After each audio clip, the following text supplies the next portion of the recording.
ARISS അർജൻറ്റായിട്ട് വരണമെന്ന് പറഞ്ഞിട്ടാണ് നമുക്ക് ഈ കോള് വന്നത് കേട്ടോ. കാരണം ഇതൊരു ഡോക്ടർമാരെ ക്ലിനിക്കാണ്. അപ്പോൾ അതിലൊരു ഡോക്ടർ നിൽക്കുന്ന റൂമിൽ കറണ്ട് ഇല്ല എന്ന് പറഞ്ഞിട്ട് പോയതാണ്.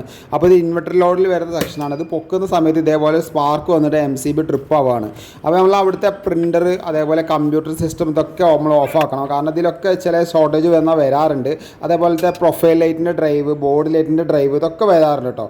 നമുക്ക് ഓരോന്നും വ്യത്യസ്തമായ കംപ്ലയിൻ്റ് ആയിരിക്കും നമ്മൾ ഈ ഫീൽഡിൽ വന്നുകൊണ്ടിരിക്കുക അല്ലേ. എന്നാൽ ഇവിടെ അങ്ങനെ ഒരു വ്യത്യസ്തമായൊരു കംപ്ലയിൻ്റ് ആണ്. ഈ കംപ്ലയിൻറ്റ് കണ്ടുപിടിക്കാൻ നിസ്സാരമായിരുന്നു. കാരണം എന്താണെന്ന് വെച്ച് കഴിഞ്ഞാൽ അവിടെ ഒരുപാട് നേരം ചെക്ക് ചെയ്യാനുള്ള ഓപ്ഷനില്ല. വൈകിട്ട് ആയതുകൊണ്ട് വൈകുന്നേരം രാത്രി 7 മണി 7 ടൈം ആയാണ്. അപ്പോൾ ഒരുപാട് ആൾക്കാരുണ്ട്.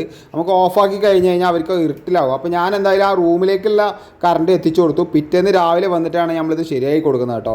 നോക്കുമ്പോൾ എന്താ നിസ്സാരമായിട്ട് നമ്മളെ കാണുന്ന ഈ ബൾക്കറ്റിൻ്റെ പ്രശ്നമാണ്. ഈ ബൾക്കറ്റ് ഡ്രൈവ് അടിച്ചു പോയിക്കാണ്. അതിൻ്റെ ഉള്ളിലുള്ള ഡ്രൈവ് കത്തിയിട്ട് ഷോർട്ട് ആയിക്കാണ്. അതുകൊണ്ടാണ് ഈ കംപ്ലയിൻറ്റ് വന്നിട്ടുണ്ടായിരുന്നത് കേട്ടോ. അപ്പോൾ നമ്മൾ ബൾക്കറ്റ് മാറ്റി പാനസോണിക്കിൻ്റെ ബൾക്കറ്റ് നമ്മൾ വാങ്ങി വെച്ചിട്ടുണ്ട്. എന്തായാലും ഈ വീഡിയോ ഷെയർ ചെയ്യാം.